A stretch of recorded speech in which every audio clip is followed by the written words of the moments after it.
Alright guys, I got something like real serious to talk about today. We're not gonna beat around the bush, we're not gonna joke about things. Today I bore witness to a lady get hurt pretty bad today at work. Well, not my work, her work. I was at my lunch hour, and what I had heard was a loud pop and followed by a very dull thud. What had happened was this lady, she was a server at this restaurant. She had to have been in her 60s. I mean, the place I went to was more, how should I say, more for like the old folks or whatever. It's a very Christian type restaurant. However, I was the closest to her when it happened. You know, she was making a transition from the kitchen to the dining area when, unfortunately for her, and I'm not joking, I can't make this up, she broke her hip. And when she went down, she caught her head on the corner of a stainless steel worktop in the kitchen. I can't express to you the disgust I had with the people around who were just standing there like, okay, what do I do, what do I do, what do I do? And there was other people trying to pick her up and move her, which I stopped them and said, no. There was an obvious head trauma. You cannot move the victim. You can't.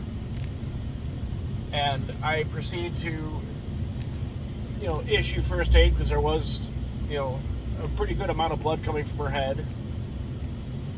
I didn't want to tell her that right away. I wanted her to be as calm as possible.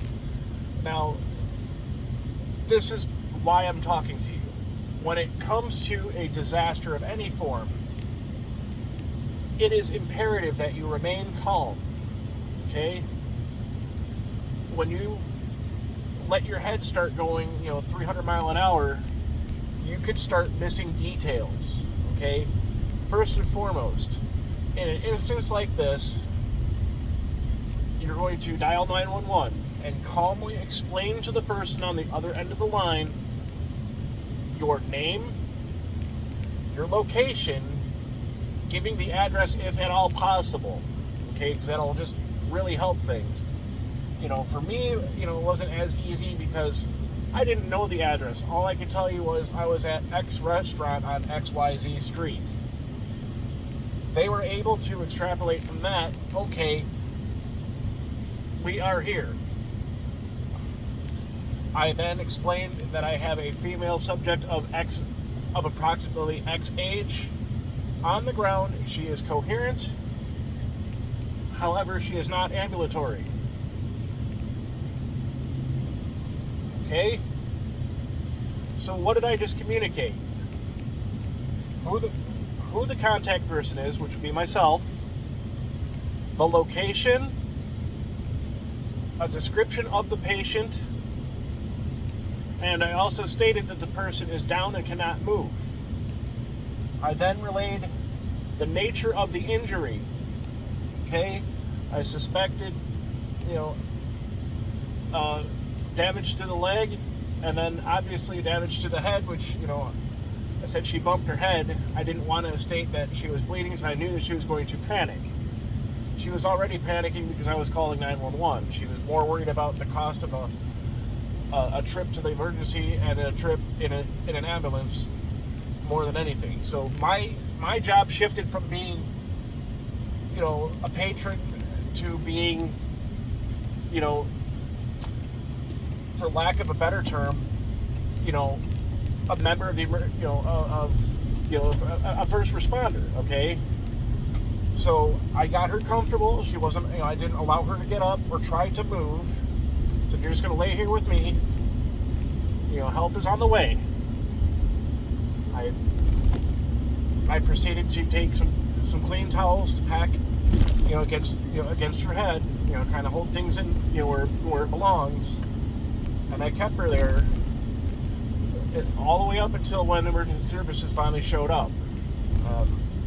Apparently, they, in the town that I'm in, they get paid by the hour or something because it took them a little while to get there. But anyways, I got a call later on this afternoon from the restaurant. She's in stable condition. I'm happy to hear about that.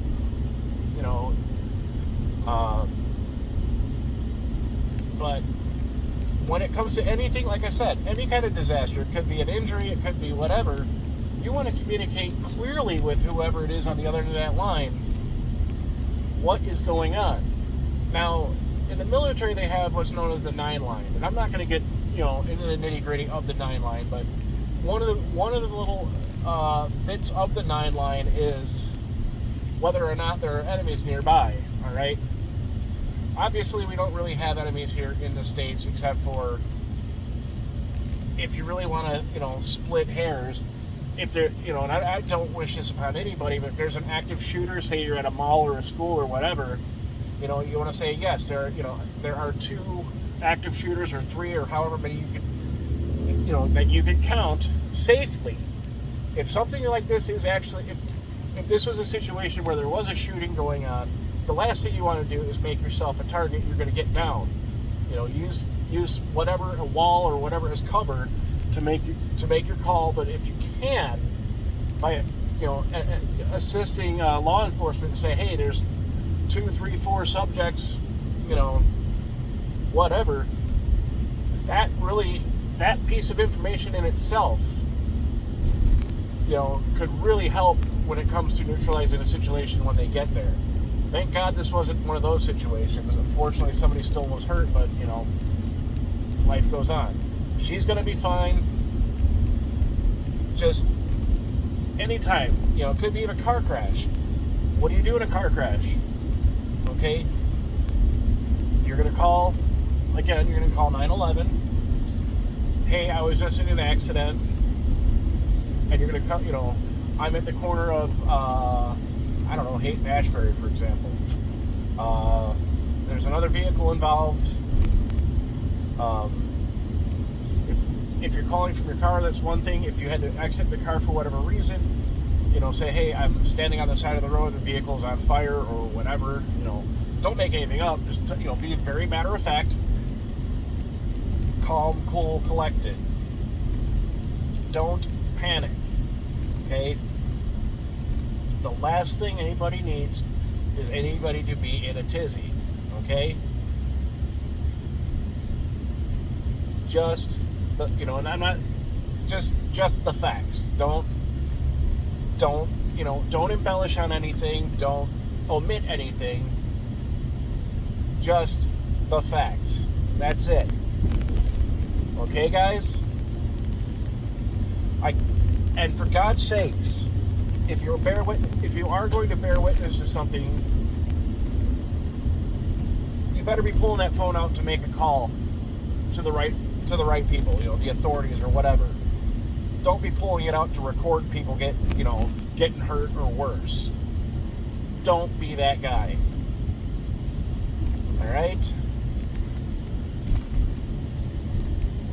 I was hoping not to have to make a video like this, or at least not to make one after a factual event. I was hoping, eventually make a video similar to this nature, but with nobody getting hurt. But unfortunately, you can only piss with the dick you got. That being said, I hope to see you guys all soon. Things are going a lot slower than I'd like, but I am in a good place now. Things are starting to look up. And, be ready for some content, kids. It's going to get wild.